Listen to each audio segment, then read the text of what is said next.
Today's news ಹೂಡಿಕೆದಾರರು ಪ್ರದೇಶದ ಸುತ್ತಲಿನ ವ್ಯಾಪಾರ ಚಟುವಟಿಕೆಯ ಅಂಕಿಅಂಶಗಳನ್ನು ನಿರ್ಣಯಿಸುವುದರಿಂದ ಏಷ್ಯಾ ಮಾರುಕಟ್ಟೆಗಳು ಲಾಭವನ್ನು ವಿಸ್ತರಿಸುತ್ತವೆ. ಸೆಕೆಂಡ್ ನ್ಯೂಸ್ ಶುಕ್ರವಾರದ ಮಾರಾಟದಿಂದ ಏಷ್ಯಾ ಮಾರುಕಟ್ಟೆಗಳು ಮರುಕಳಿಸುತ್ತವೆ.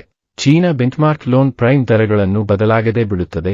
ಥರ್ಡ್ ನ್ಯೂಸ್ ಯುಕೆಯ ಎಫ್ಟಿಎಸ್ಟಿ 100 ಮತ್ತೊಂದು ದಾಖಲೆಯನ್ನು ಹೊಡೆದಂತೆ ಯುರೋಪಿಯನ್ ಮಾರುಕಟ್ಟೆಗಳು 1.1% ಹೆಚ್ಚಿನದನ್ನು ಮುಚ್ಚುತ್ತವೆ. ಫೋರ್ತ್ ನ್ಯೂಸ್ ಹಣದುಬ್ಬರದ ದತ್ತಾಂಶದ ನಂತರ ಜಪಾನ್ನ ಯೆನ್ 34 ವರ್ಷಗಳ ಕನಿಷ್ಠಕ್ಕೆ ಕುಸಿಯುತ್ತದೆ. ಯುಎಸ್ ಡಾಲರ್ ಲಾಭಗಳು. ಫಿಫ್ತ್ ನ್ಯೂಸ್ ಐರೋಪ್ಯ ಮಾರುಕಟ್ಟೆಗಳು ಧನಾತ್ಮಕ ಆವೇಗ ರಿಟರ್ನ್ಸ್ನಂತೆ ಹೆಚ್ಚಿನದನ್ನು ಮುಚ್ಚುತ್ತವೆ. ಡೆಲಿವರಿ ಹೀರೋ 15% ಇಳಿಕೆ. ಸಿಕ್ಸ್ತ್ ನ್ಯೂಸ್ ಜಪಾನೀಸ್ ಯೆನ್ ಡಾಲರ್ಗೆ 160 ಅನ್ನು ಮುಟ್ಟಿದ ನಂತರ ಬಲಗೊಳ್ಳುತ್ತದೆ. ಫೆಡ್ ಸಭೆಯು ಲೂಮ್ ಆಗುತ್ತಿದ್ದಂತೆ ಏಷ್ಯಾ ಷೇರುಗಳು ಏರುತ್ತವೆ.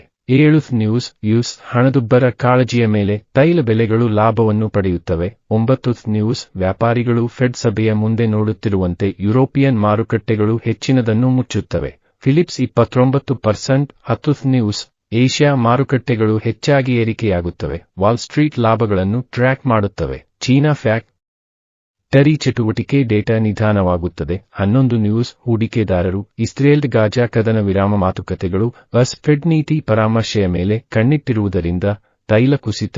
12 ನ್ಯೂಸ್ ಯುರೋಪಿಯನ್ ಷೇರುಗಳು ಏಪ್ರಿಲ್ ಅನ್ನು 1.49% ರಷ್ಟು ಕಡಿಮೆ ಮಾಡುತ್ತವೆ. ಅಕ್ಟೋಬರ್ನಿಂದ ಮೊದಲ ಋಣಾತ್ಮಕ ತಿಂಗಳನ್ನು ಪೋಸ್ಟ್ ಮಾಡುತ್ತವೆ. 13 ನ್ಯೂಸ್ ಫೆಡ್ ನಿರ್ಧಾರವು ಲೂಮ್ ಆಗುತ್ತಿದ್ದಂತೆ ಆಸ್ಟ್ರೇಲಿಯಾ ಮತ್ತು ಜಪಾನ್ ಮಾರುಕಟ್ಟೆಗಳು ಸ್ಲಿಪ್ ಆಗುತ್ತವೆ. ಹೆಚ್ಚಿನ ಏಷ್ಯಾದ ಮಾರುಕಟ್ಟೆಗಳು ಮುಚ್ಚಲ್ಪಟ್ಟವು. 14 ನ್ಯೂಸ್ ಫೆಡರಲ್ ರಿಸರ್ವ್ ದರಗಳನ್ನು ಹೊಂದಿರುವ ನಂತರ ಏಷ್ಯಾ ಮಾರುಕಟ್ಟೆಗಳು ಮಿಶ್ರಿತವಾಗಿವೆ. ಹಾಂಗ್ಕಾಂಗ್ ಷೇರುಗಳು 2% ಜಿಗಿತ.